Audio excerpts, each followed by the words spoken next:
Muito boa noite, seja bem-vindos ao Ponto de Vista. Como fazemos habitualmente, cá estamos ao domingo para a análise dos principais acontecimentos.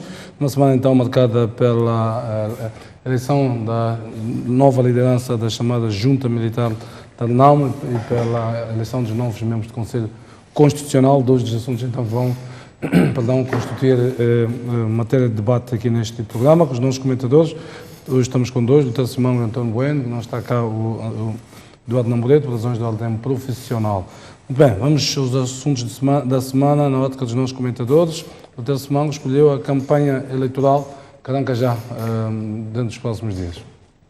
Sim, primeiro quero cumprimentar aqui os meus dois companheiros neste painel.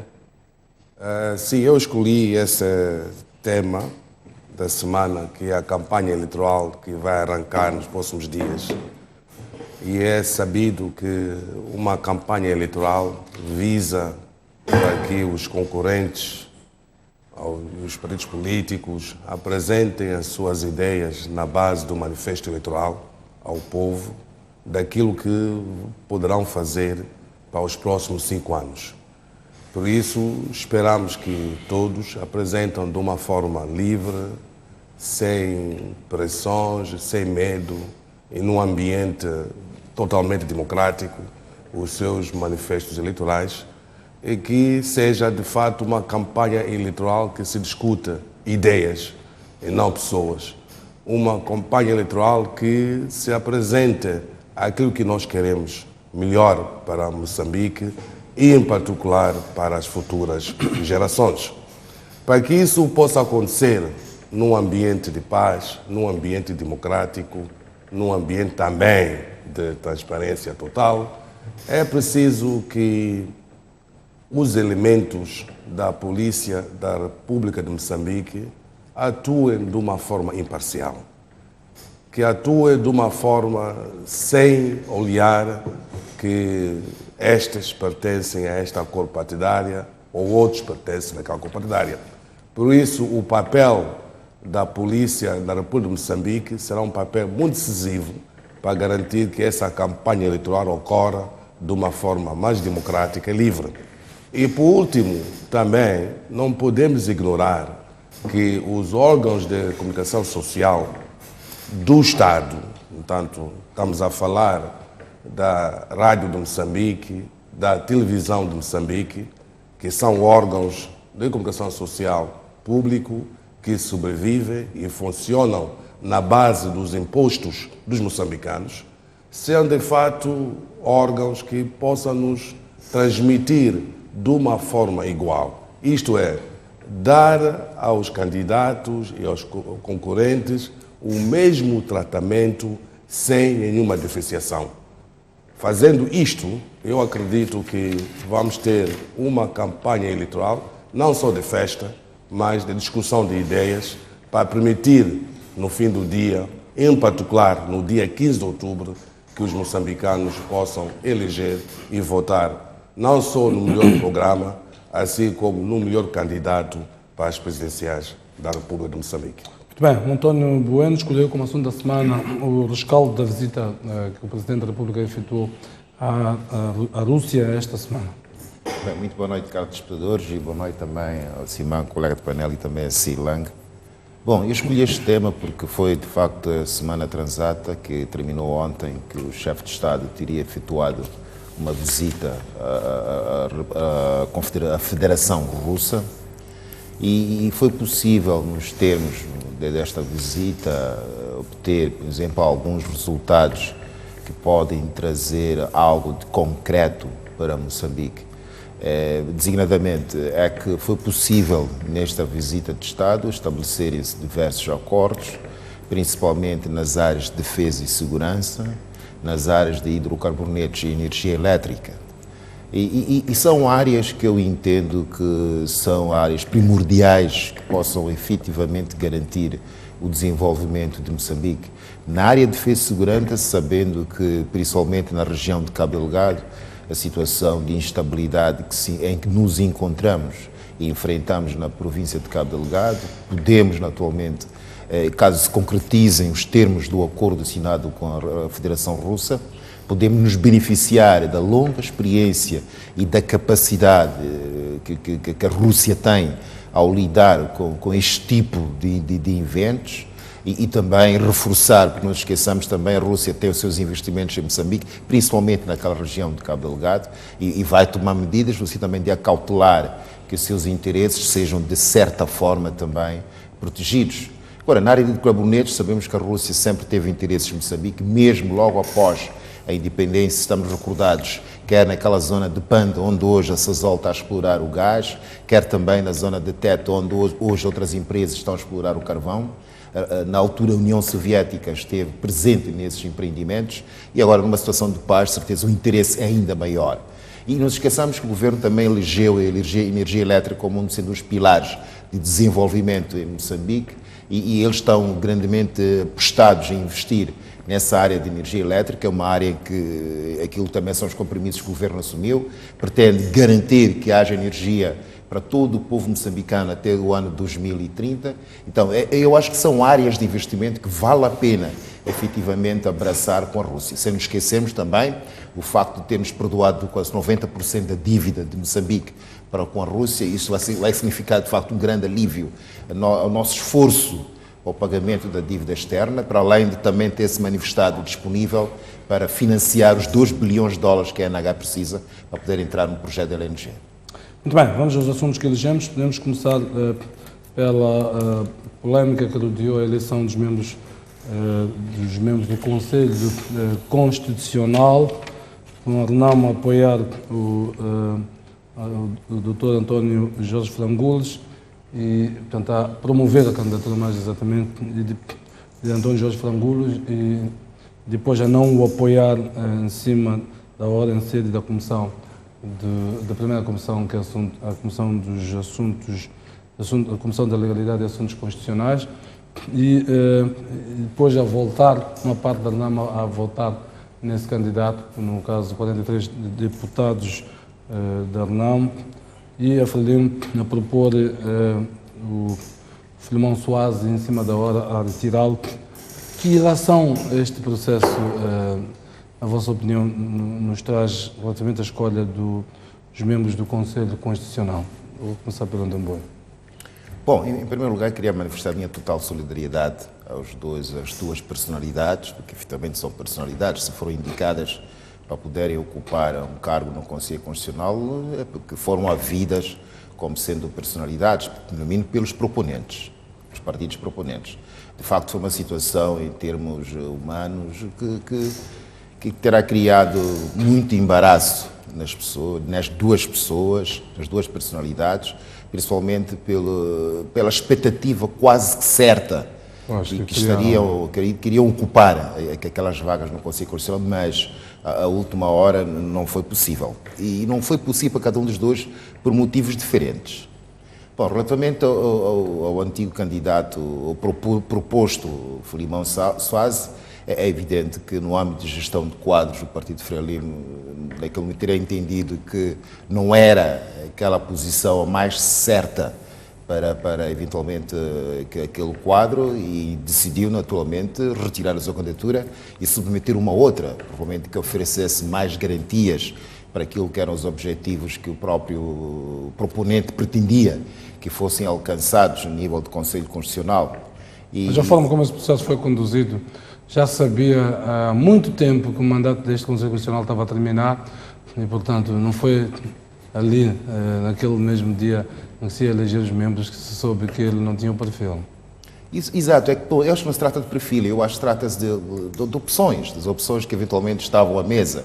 E entendeu-se que naquele momento, pode ter sido até a primeira opção, algumas semanas ou meses atrás, mas não nos esqueçamos que a dinâmica do próprio desenvolvimento social e político determina às vezes que se alterem algumas decisões que já foram tomadas. E esta, eu quero crer que terá sido também uma das situações em que terão surgido elementos supervenientes que teriam determinado a que se procedesse à alteração quase em cima do momento, quase em cima da votação, e trocou-se então o proposto Filimão Soares pelo depois eleito Albano Macia.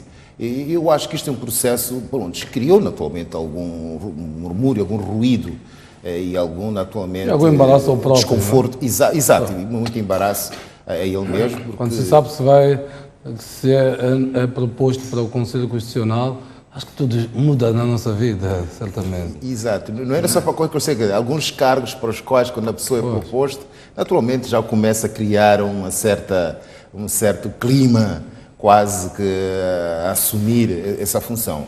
Mas quero crer eu que o Filimão saberá superar esta situação menos boa que aconteceu na sua vida, mas o importante, acima de tudo, é estar preparado para servir o país em qualquer momento e para quando for solicitado para esse efeito.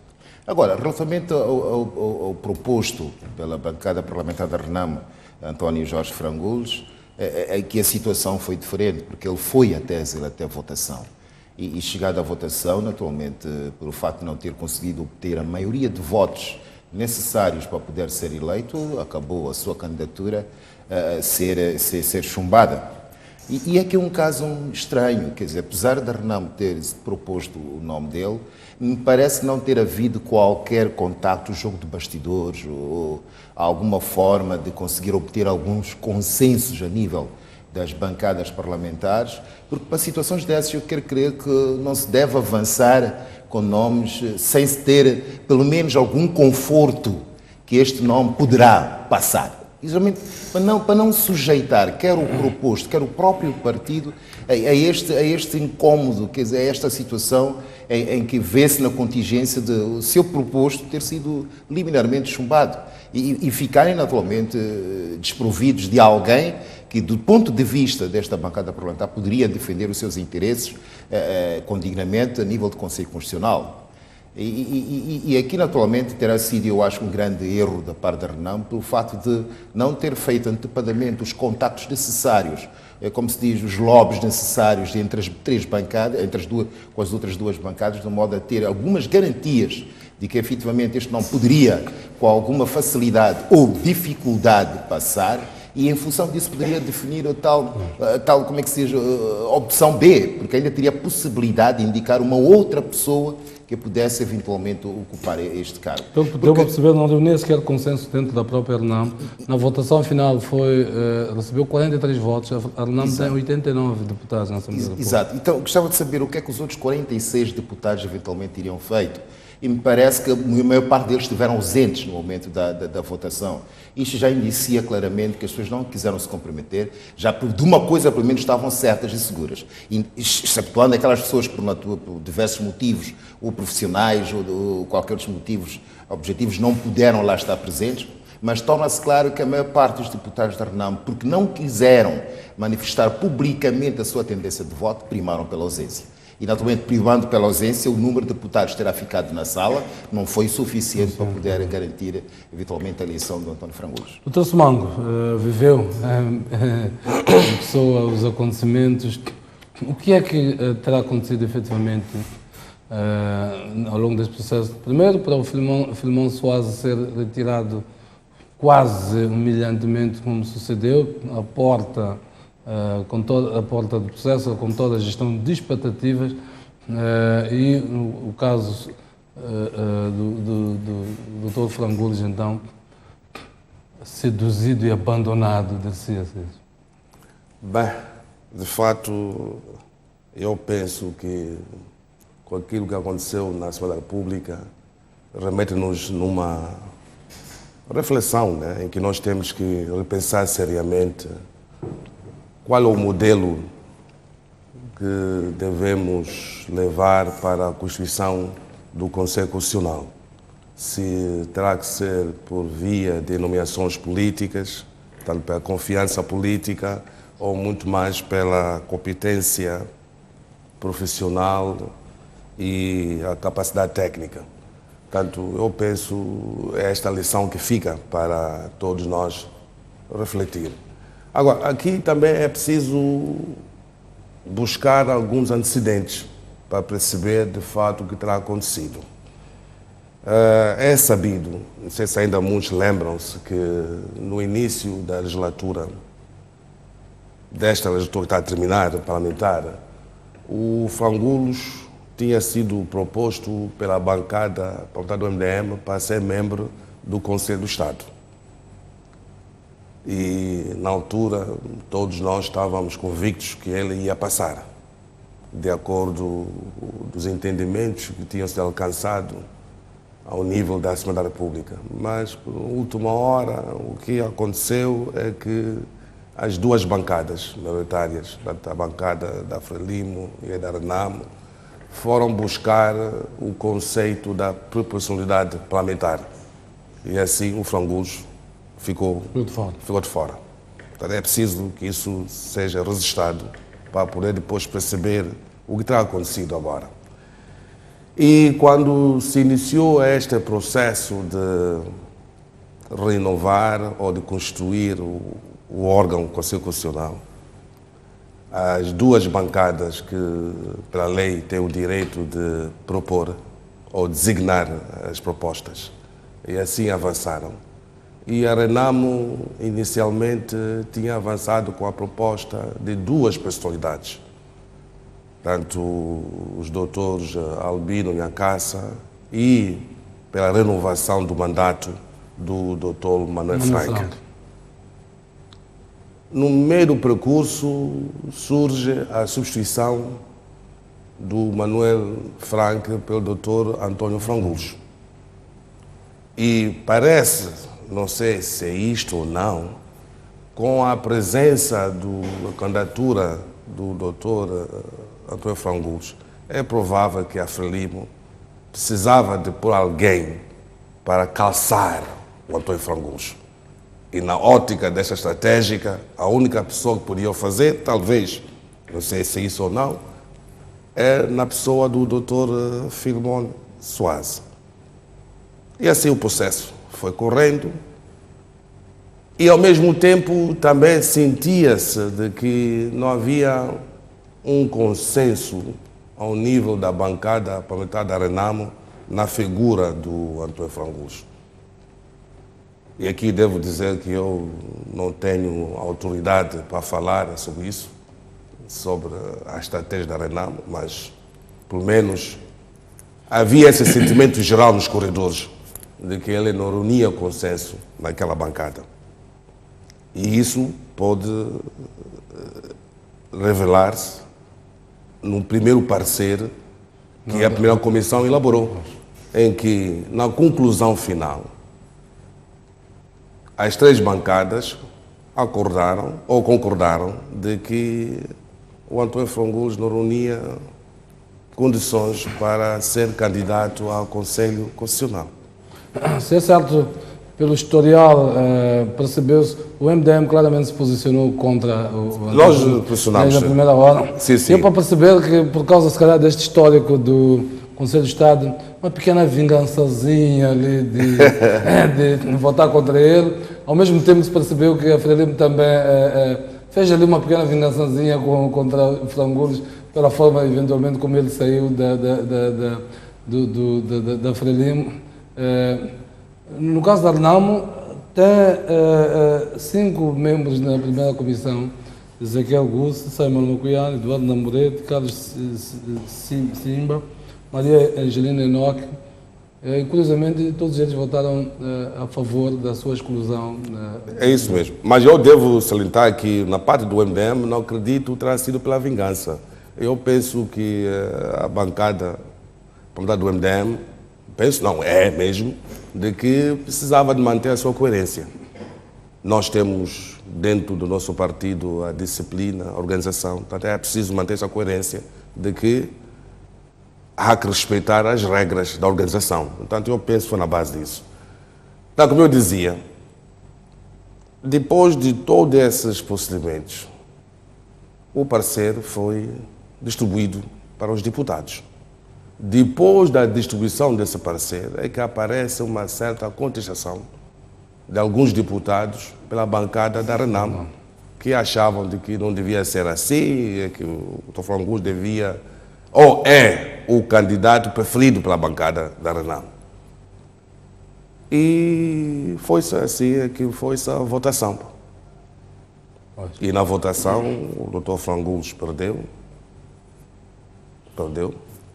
Então foi assim como aconteceu. Mas mais do que a votação, é a expressão dos números neste processo todo. Mas também é preciso aqui sublinhar, como disse aqui o companheiro do painel, de que a maior parte dos deputados da bancada Renamo não estavam presentes para a votação. E essa ausência transmite um sinal. Pois, é uma manifestação, na verdade, uma manifestação política. Sim. Mas voltando a este assunto, quando a gente lê a Constituição, diz que os membros, os juízes conselheiros do Conselho Constitucional devem ter idade igual ou superior a 35 anos, ter pelo menos 10 anos de experiência profissional na magistratura ou em qualquer atividade forense ou de docência em direito. Isto está na Constituição, artigo 242 da Constituição. E foi curioso aquele parecer da primeira comissão que falava, portanto, postura pública, apresentado o atestado médico, Aptidão. que em todas as circunstâncias é algo suprível. Portanto, não acredito que alguém possa ser excluído por causa de um atestado que é suprível. Mas, sobretudo, o argumento da postura pública. Eu nunca vi lado nenhum. O que significa que eu, quando dizia há uma vingaçãozinha, quer da Renamo, quer da Frelimo, quer do MDM, percebeu-se até na construção, quase na invenção, chamemos-lhe assim, do argumento jurídico relativamente a isso. O Bueno é jurista, eu sou apenas um mero estudante de direito ainda. Mas foi uma invenção, vamos lá, sem frangos. Não. Para atingir o objetivo. Não, é que se nós tentarmos nos abstrair daquilo que são os ditames da Constituição, mas acima de tudo, se nós formos ver qual é o objeto e finalidade do Conselho Constitucional como o último órgão judicial repositório da legalidade em Moçambique, é fácil perceber que é preciso, primeiro, exigir-se das pessoas que ocupam qualquer dos cargos no Conselho Constitucional, quer como presidente, quer como conselheiro, vice-conselheiro, e exige-se, naturalmente, um comportamento moral, ético e social acima da média. O que significa que se nós mas isto não está escrito evidentemente que não, mas é que o próprio órgão representa isso. Quer dizer, se nós temos um órgão que, na nossa Constituição, é o órgão que toma a última decisão em questões de contencioso jurídico-constitucional ou até eleitoral, é evidente que é um órgão que tem que estar acima de qualquer suspeita relativamente ao comportamento ou atitude moral dos seus integrantes. Não estou a dizer que o Dr. Frangulos também tenha um comportamento moral, longe disso. Aliás, eu conheço Frangulos, foi meu colega de turma e o respeito muito por isso, mas eu quero crer que terá sido esse o entendimento. E não foi apenas da bancada parlamentar da Frelimo, porque foi um termo usado a nível da primeira comissão. Mas o que eu estou a fazer é, as instituições guiam-se pelo princípio da legalidade. O princípio da legalidade significa que não pode haver presunção. Exato. Das questões. Então tem de estar claramente, o senhor é chumbado por causa do que está escrito no artigo Y tal da lei X, que o senhor não reúne este requisito. Quando a primeira comissão, que lida com as questões de legalidade, é a primeira a trazer questões mais de ordem arbitrário, de interpretação dúbia, o que é que isto nos remete? Bom, é que eu sinto que os requisitos, em princípio, estão estabelecidos na Constituição da República, mas depois há a legislação avulsa, ordinária, que também... Exato. E o próprio também regimento da Assembleia da República relativamente à eleição de personalidades. Vem lá, eventualmente, quais os requisitos que devem ser preenchidos para que a Assembleia da República possa eleger determinadas personalidades para ocuparem certos cargos de determinados órgãos eletivos. E neste caso em concreto, terá entendido a primeira comissão mais em concreto que o facto de, precisamente o número 4 do artigo 41 do Regimento da Assembleia da República estabelecer alguns critérios, documentos que devem ser entregues para que determinadas personalidades possam concorrer para ocuparem certos cargos, e consta lá até um atestado de aptidão física como uma das exigências para que a candidatura possa ser apreciada. E neste caso em concreto, acho que terá sido feita uma interpretação extensiva para abranger também os juízes conselheiros do Conselho Constitucional, e o facto do António Frangulos não ter apresentado este atestado de aptidão física, atualmente a sua candidatura não terá sido apreciada positivamente. E atenção, é que são documentos que não podem, são situações que não podem ser supridas a posterior. São documentos que previamente devem acompanhar todo o dossiê de candidatura ou da apresentação da proposta do candidato e faltando qualquer um dos documentos, evidentemente, é motivo de anulação ou de não aceitação desta proposta. O que é discutível, porque a Constituição faz questão de dispor dos requisitos. E quando a Constituição dispõe dos requisitos, significa mais nenhuma lei ordinária pode dispor num sentido contrário àquilo que está na Constituição. E a Constituição dispõe claramente dos requisitos. Se ela não dispusesse e remetesse para uma lei ordinária, perceber-se isso. Portanto, qualquer um dos requisitos que o regimento da Assembleia introduzisse é inconstitucional, claramente. Também, mas isso naturalmente carece que haja uma sessão de declaração de inconstitucionalidade desta norma. Enquanto isso não acontecer, em princípio a lei será aplicada. Mas também há um requisito que aqui não é exigível, que é o registro criminal. Porque também quer-se evitar a possibilidade de alguém que eventualmente tenha sido condenado a uma pena de prisão possa ser juiz conselheiro. Então, o que é que nós chegaríamos? Uma situação em que alguém que tivesse sido julgado e condenado ao cumprimento de uma pena de prisão maior, poder concorrer ao cargo de juiz conselheiro. Apesar disso não constar na Constituição, mas sabemos que é uma situação que não é aceitável. Mas vou ver a sua leitura. Bem, é isso que eu disse no princípio, né, de que o que aconteceu na semana passada, na Assembleia da República, em relação a essa matéria, obriga-nos a refletir seriamente sobre o modelo de eleição ou de indicação de personalidades para este órgão. E, ao mesmo tempo, também, como é sabido, que nós temos defendido por várias vezes, e muitas vezes, de que é preciso transformar o Conselho Constitucional para Tribunal Constitucional. E, em relação a essa tecnologia de postura pública, de fato, no nosso ordenamento jurídico não existe. Mas eu acredito que foram, não sei se é isto ou não, foram inspirados na doutrina americana.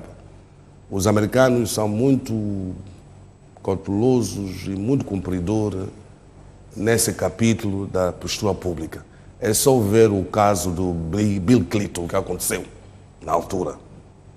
Portanto, essa é uma doutrina americana que tem muita influência e decisão na nomeação de individualidades para cargos políticos, cargos públicos em particular.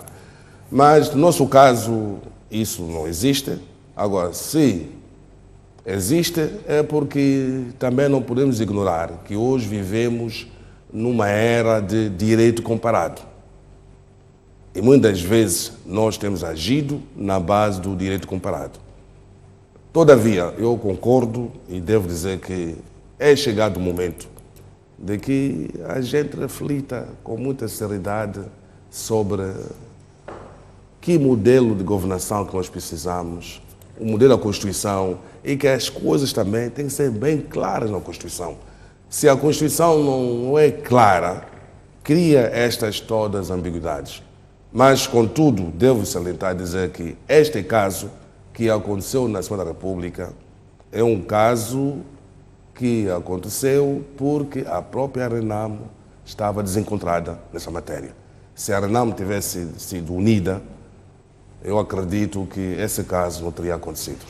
Uma questão que salta à vista é o Conselho Constitucional. A Constituição diz que é um órgão de soberania que lhe dá um valor, uma responsabilidade civil, ao qual compete especialmente administrar a justiça em matéria de natureza jurídico-constitucional. Ou seja, é o órgão que faz a interpretação da Constituição por excelência, sempre que houver, portanto, algum diferente relativamente a isto. O que remete para a questão técnica. Exato. O domínio das matérias jurídico-constitucionais, o perfil das pessoas tem de se ajustar a isto. Há pessoas cujo conhecimento não deixe margem para dúvidas em matérias de ordem constitucional. No entanto, quando olhamos para o modelo, vemos que parece que os partidos estão ali a querer nomear os seus membros. Bom, é aquilo que diz o Simão, quer dizer, preciso de facto rever. Parece uma extensão da Comissão Nacional de Eleições, o Conselho Constitucional. Perfeito, é isso mesmo. Exato. E, quer dizer, o Conselho Constitucional começa a ficar, ou já é até desde a sua criação, um órgão muito politizado, quer dizer, politizado porque todos os seus integrantes o são por indicação das bancadas parlamentares, que tem atualmente que a composição é maioritariamente ou exclusivamente política.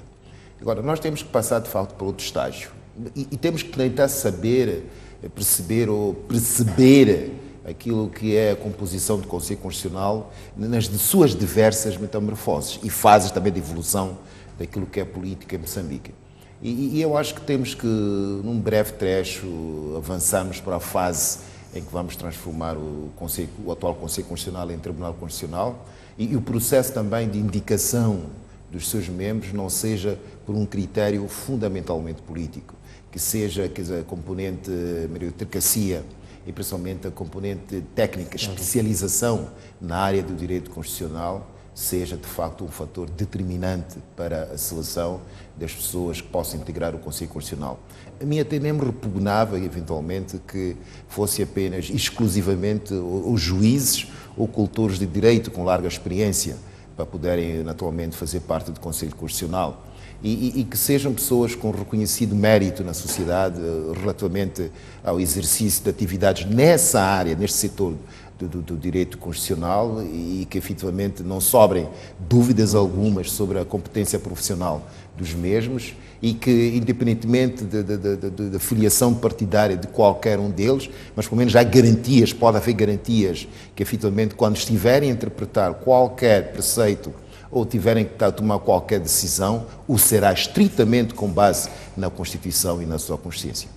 Então, quando é que vamos chegar a esse nível? A interpretação da Constituição é uma questão científica, portanto, é uma das dimensões do direito e parece que estamos cada vez mais tentados a esta dimensão mais política. E atrevo-me a dizer que quase não há uma diferença entre a Comissão Nacional de Eleições hoje em dia e o Conselho Constitucional. Sim, mas aqui nós temos que ter a coragem. É que nós temos que acabar com esta coisa de diálogo bipartidário. Moçambique não pode ser refém de dois partidos políticos. Nós temos que ultrapassar esta fase e ir para uma situação em que Moçambique é dos moçambicanos, em que Moçambique nós vamos premiar pelo fortalecimento das nossas instituições democrática, jurídica, etc. Mas para isso é preciso que engajemos todos de uma forma nacional, sem uma discriminação, e decidimos que tipo de Constituição que nós precisamos para Moçambique, qual é o modelo do Estado que nós precisamos para Moçambique, definir todo o regime, e em função disso avançamos e pôr as leis a ser respeitadas. A credibilidade das instituições também está associada a isso. É isso mesmo. Agora, enquanto o diálogo político persistir na base do bipartidarismo, é só ver, quando se fazia as declarações no dia em que nós votamos pelo Acordo da Paz e pela Revolução Nacional, havia uma tendência a dizer que isto aqui é graças a Frelimo e Renamo. É que são os únicos parceiros que podem dar garantia à paz aos moçambicanos. Eu penso que esse pensamento nós temos que eliminar, porque Moçambique é dos moçambicanos. E sendo assim, todos temos a responsabilidade de repensar, refletir seriamente para o futuro do nosso país.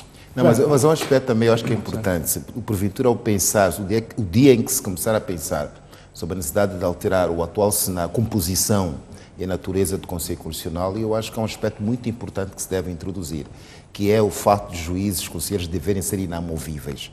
Porque esta questão de sempre sujeitar a mandato, isto abre muito espaço, eventualmente, até a pressões, porque é evidente que qualquer indivíduo gostaria de renovar, exceto são casos excepcionais em que não, o mandato. Então, normalmente, as decisões podem, em algum momento, ser tomadas em função desta possibilidade exata de poder ou não renovar o mandato. Agora, se nós, eventualmente, tivermos juízes conselheiros e eles só saírem ali jubilados ou por qualquer outra forma, mas não com mandato, eu acho que isto iria consolidar bastante o nosso Conselho Constitucional.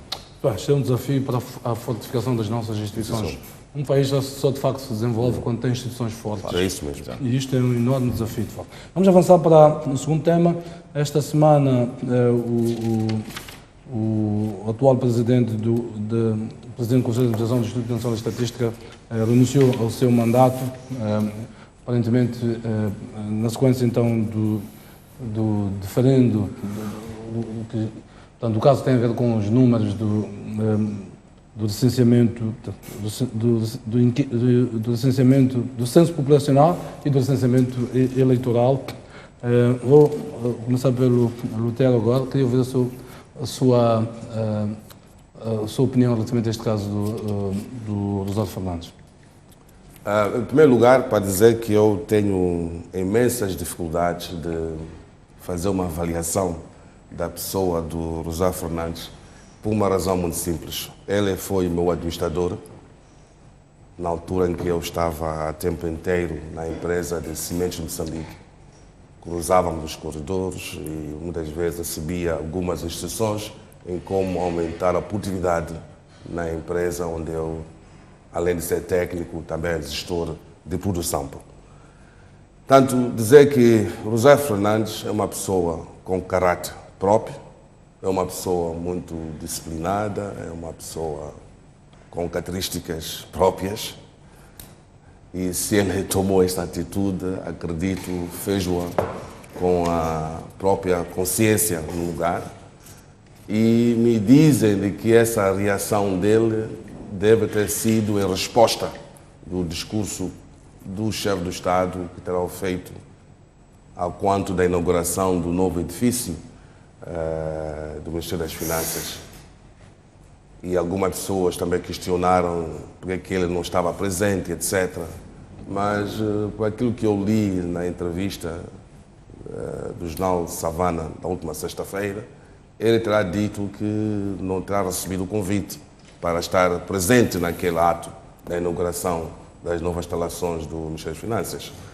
Então, para dizer que ele se decidiu, eu penso, fez-lo com plena consciência. E, de fato, hoje estamos a associar a este pedido de demissão com aquilo que terá acontecido nesses últimos meses em relação aos dados de estatísticas e aquilo que o STAI produziu como resultado do recenseamento eleitoral em avançar para mais 9 mandatos para o ciclo eleitoral de Gaza. Portanto, eu penso, se ele fez com a plena consciência e também transmite de que o servidor público deve servir bem e deve ter a responsabilidade pelos seus atos.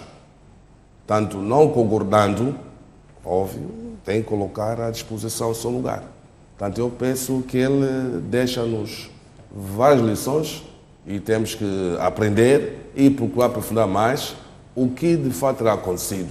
Se é um assunto relacionado com o recenseamento eleitoral ou não.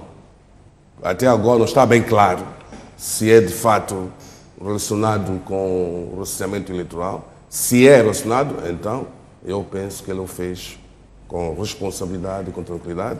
Se não é, então que nos tragam outros elementos para podermos avaliar com uma certa autoridade. António Bueno.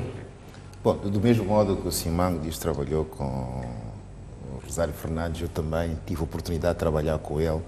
Aliás, o meu primeiro emprego no Estado foi como professor no Instituto Comercial e no momento em que o Rosário Fernandes era lá diretor. E trabalhei acho 3 anos com ele antes dele sair de lá. E de facto, durante esse período, trabalhei com ele, era uma pessoa muito firme, muito reta e, acima de tudo, muito motivadora e desafiante. Quer dizer, ele sempre punha desafio às pessoas e gostava de ver as pessoas, efetivamente, a irem para a frente. E eu quero crer que terá mantido ainda esse caráter dele, esse espírito dele.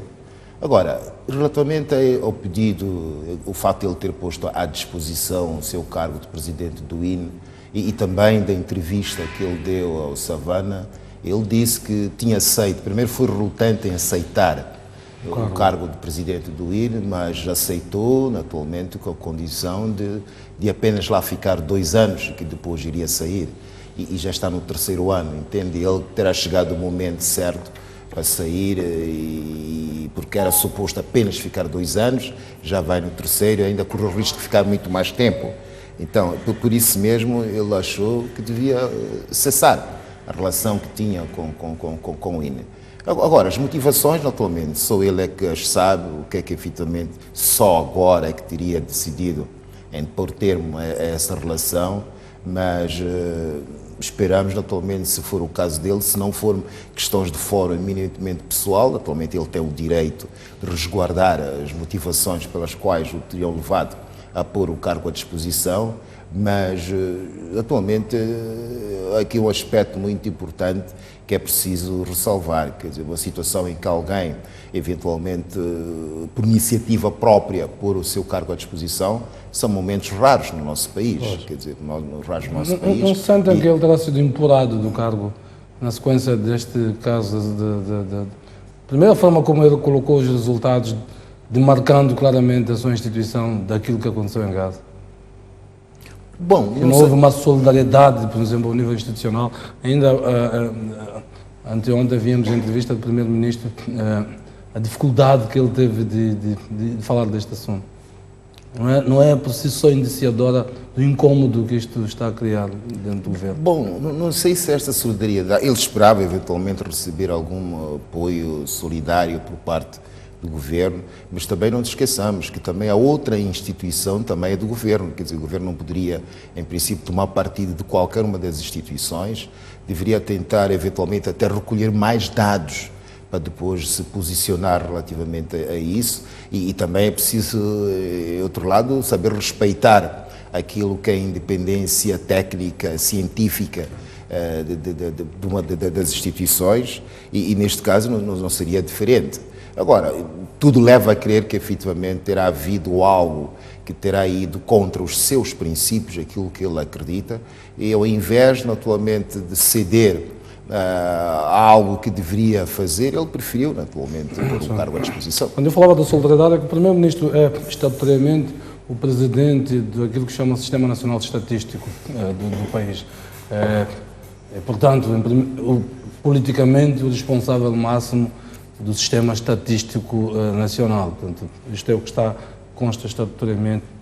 Percebeu-se claramente que, desde que eclodiu este assunto, nunca houve um posicionamento, vamos lá, de solidariedade, de apoio ao Instituto Nacional de Estatística. E olhamos, o Instituto Nacional de Estatística é responsável por toda a estatística deste país. Portanto, se há dúvidas relativamente aos dados do Instituto Nacional de Estatística, quanto às eleições, ao censo, tende a ver quanto ao crescimento do PIB. Nós, durante muito tempo, andamos a dizer que o país estava a crescer a 7% do PIB. Estamos já a guiar com base nesses dados. Quando falamos do Produto Interno Bruto atual, estamos a guiar com base nos dados do Instituto Nacional de Estatística. Ou seja, então tudo isso deixou de fazer sentido. Transmite um pouco essa ideia. Portanto.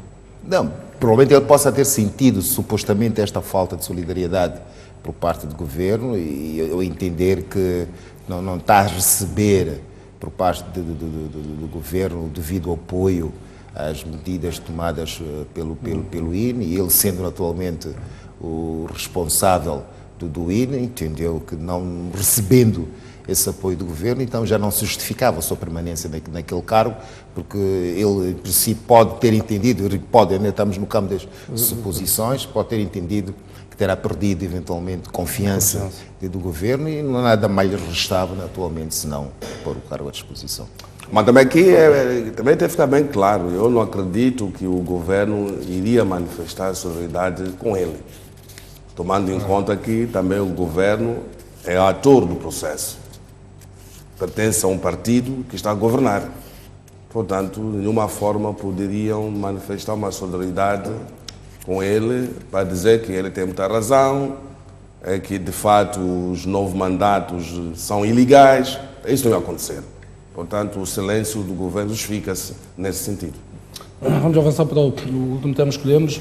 Esta semana tivemos na última segunda-feira a eleição da liderança da junta militar da ARNAM.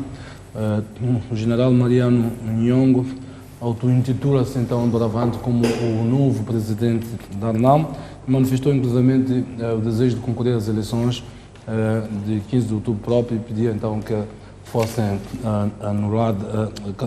adiadas para permitir então que possa entrar como interveniente direto neste processo.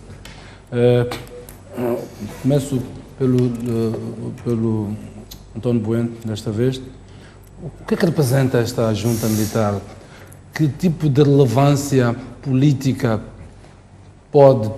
tem neste jogo político? Bom, neste momento isso até pode ser um sinal claro que a Renamo está efetivamente fragilizada. Quer dizer, como é que se diz, não está unida, está desunida, está dividida. E já se falava até em tempos de uma Renamo militar e outra Renamo civil, que estava nas cidades, mas hoje me parece que temos duas Renamos.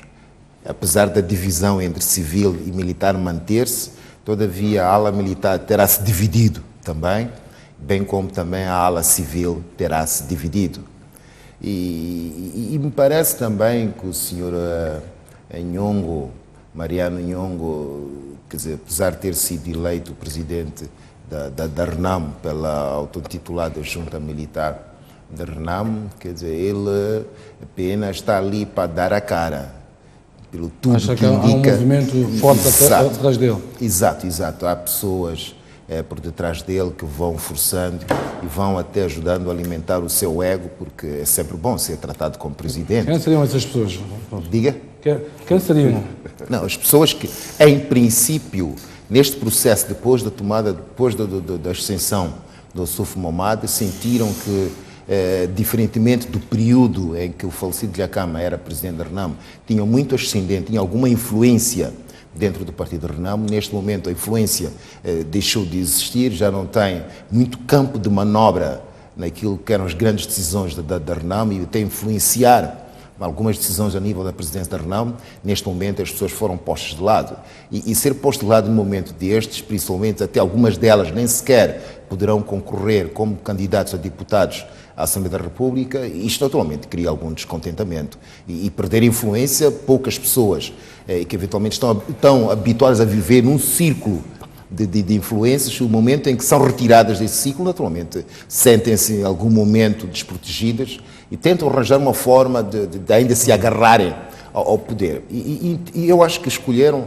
a figura de Mariano Nhongo como sendo a figura acertada, porque sem naturalmente o conhecer profundamente, mas quer dizer, só conhecemos Mariano Nhongo agora que ele surgiu como presidente da Junta. Agora, tentar eventualmente, só com base nesse facto, concorrer a ser candidato a presidente da República, é claro que o direito, a lei não proíbe qualquer cidadão maior de 18 anos, tenha capacidade eleitoral ativa e passiva, pode concorrer a Presidente da República, mas também é preciso verificar se a pessoa terá ou não, eventualmente, capacidade. E neste caso, repito, sem desprezar as capacidades do Sr. Mariano Nhongo, eu continuo a afirmar que, eventualmente, ele está a agir em cumprimento de uma agenda de pessoas interessadas, efetivamente, até digo, ainda manterem-se no poder, na liderança da Renamo, por via de Mariano Nhongo.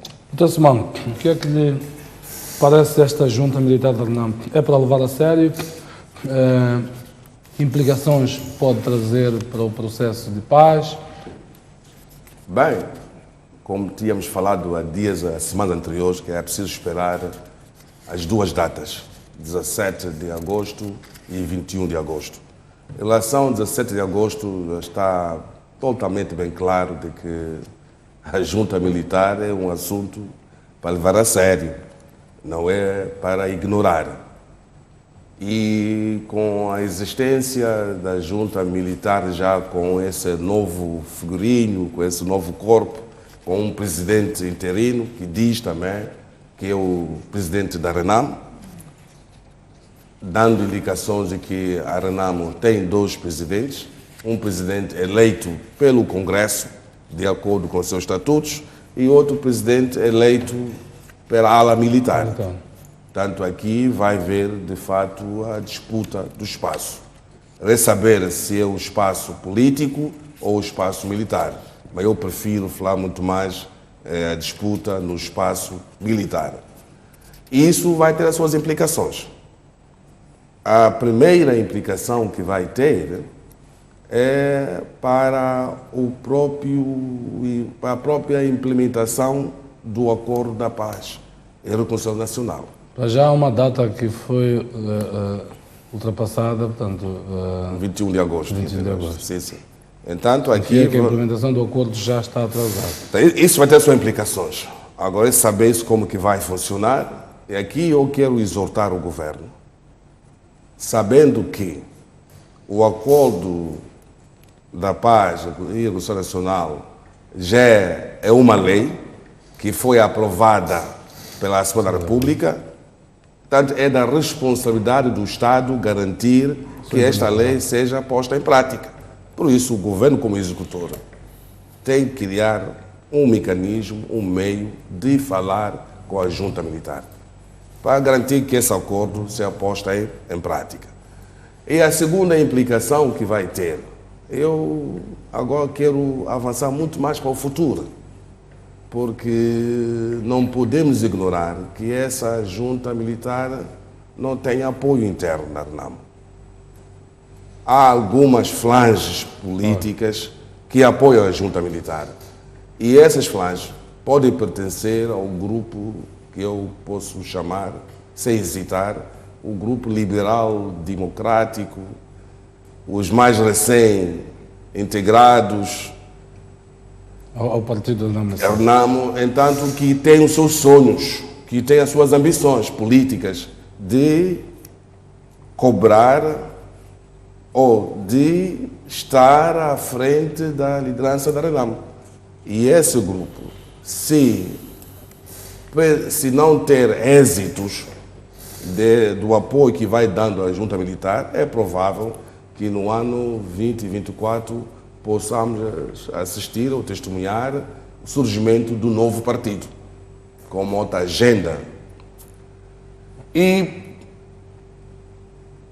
devo dizer também que a junta militar é um assunto muito sério, porque trata-se de vida de uma parte dos moçambicanos que acreditaram e sonharam para o bem-estar. Por isso é importante que o governo de Moçambique se contata, se cria um mecanismo para que essa junta militar não use a arma como uma pressão. Pois, como já está acontecendo agora. É isso. Não, mas acho que é um aspecto importante. Por exemplo, na última sessão essa extraordinária da Assembleia da República, a chefe de bancada do partido RENAMO foi clara que este era um assunto interno da RENAMO, era um assunto de família e que havia capacidade interna, a nível da RENAMO, de resolver pacificamente e a bom contendo este assunto. Espero eu que isso seja verdade. A propósito disso, se nos lembrarmos das primeiras palavras de Yusuf Momad relativamente a isso, nunca foi esta abordagem, foi de dizer que são desertores indisciplinados. Portanto, com os desertores indisciplinados, propriamente não se fala como uma família. Parece haver uma mudança no discurso que começou neste discurso feito pela Ivone Soares na bancada, no encerramento da sessão, primeiro na assinatura do acordo, depois no encerramento desta legislatura, depois da parte própria do Yusuf Momad. Ele na quarta-feira, ele dá uma entrevista à TV Zimbo de Angola.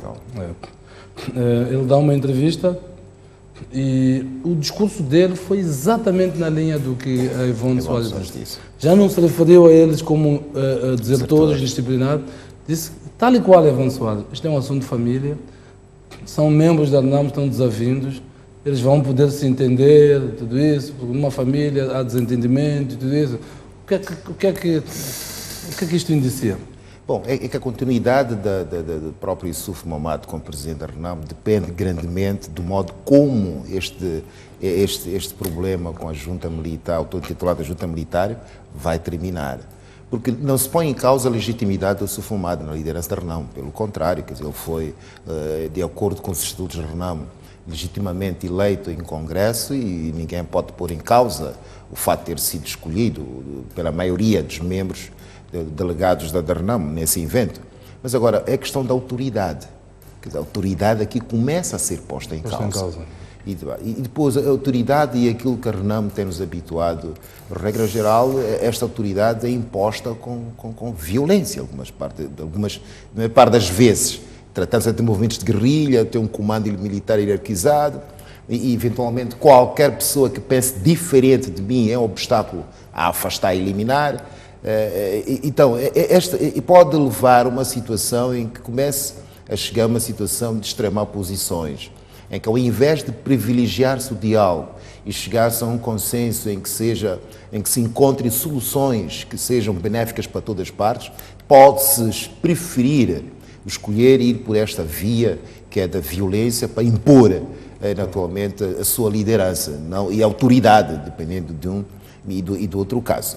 Agora, não deixa de ser preocupante esta posição da junta militar, não só pelo fato da Assembleia da República ter já carimbado o acordo de paz e reconciliação, mas acima de tudo pelo fato também da lei da amnistia ter sido aprovada, e acho que nos próximos dias vai ser promulgada pelo chefe de Estado, se ainda não tiver sido.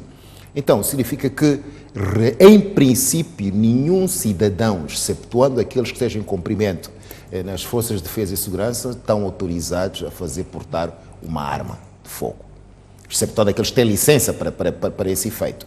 E isto vai criar sérios problemas depois jurídicos relativamente aos atuais membros da junta militar, porque eles estão em manifesto arrepio aquilo que a lei estabelece e já não serão abrangidos pela lei da amnistia, o que significa que podem ser tratados como delinquentes de direito comum, de delito comum.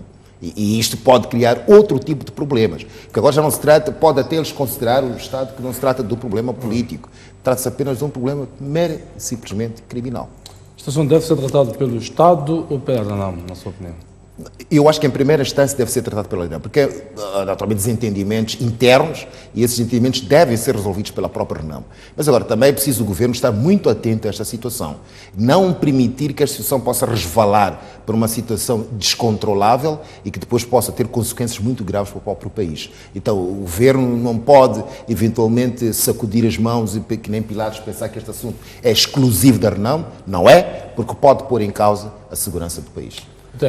Só aqui há um aspecto muito interessante aqui que nós devemos sublinhar, é que a própria junta também já pede a intervenção de dois países.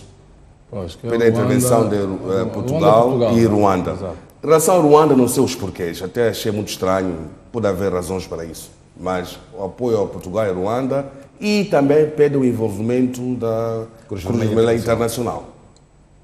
Portanto, eu penso que esses elementos todos são muito importantes para podermos também analisar o apoio político que a junta militar tem. Portanto, eu continuo a acreditar que a junta militar tem apoio político. Até pela forma estruturada como ela age. Sim, sim. Sabe lidar com a comunicação social, sabe convocar os meios de comunicação social. Sim, tudo isso. E ela percebe a importância desta sua luta ser feita pela comunicação social. Exato. Um pouco a imagem do que o Dhlakama fazia. É isso mesmo. Este é esse apoio. Portanto, eu penso que é um assunto sério. E também outro aspecto. Pensar em adiar as eleições não é possível. Porque o comboio já está de marcha e as eleições vão ter lugar no dia 15 de outubro. É por isso, e também não é possível que o general Mariano Nhongo seja candidato às presidenciais, porque há requisitos para tal e os prazos já passaram. Já passaram. Para todos os efeitos, uma coisa que salta à vista é que a implementação deste acordo está em risco. Primeiro já falhou uma data importante, como dizemos aqui, o 21 de agosto, que era o desmantelamento das bases. O que tudo indica que estas bases ainda existem, portanto, falhou. O que leva a crer que iremos às eleições exatamente no mesmo estágio em que estávamos antes. Sim, sim, e também não podemos esquecer que numa das conclusões desta conferência da Junta Militar foi precisamente de mover as bases das zonas já pré-conhecidas para outras que não são conhecidas, porque alegam de que as bases atuais o governo central já tem as respectivas coordenadas. Portanto, penso que é um assunto muito sério a considerar. Muito bem, um assunto que vamos certamente acompanhar ao longo desses dias, sobretudo até o dia 15 de outubro, para percebermos como é que é encarrilado todo este processo o chamado DDR, desmilitarização, desmobilização dos membros e da integração dos membros da RENAM. Vamos terminar por aqui, com a esperança então de nos voltarmos a encontrar no próximo domingo em termos de pontos de vista. Boa noite, uma boa semana de trabalho a todos e até o domingo.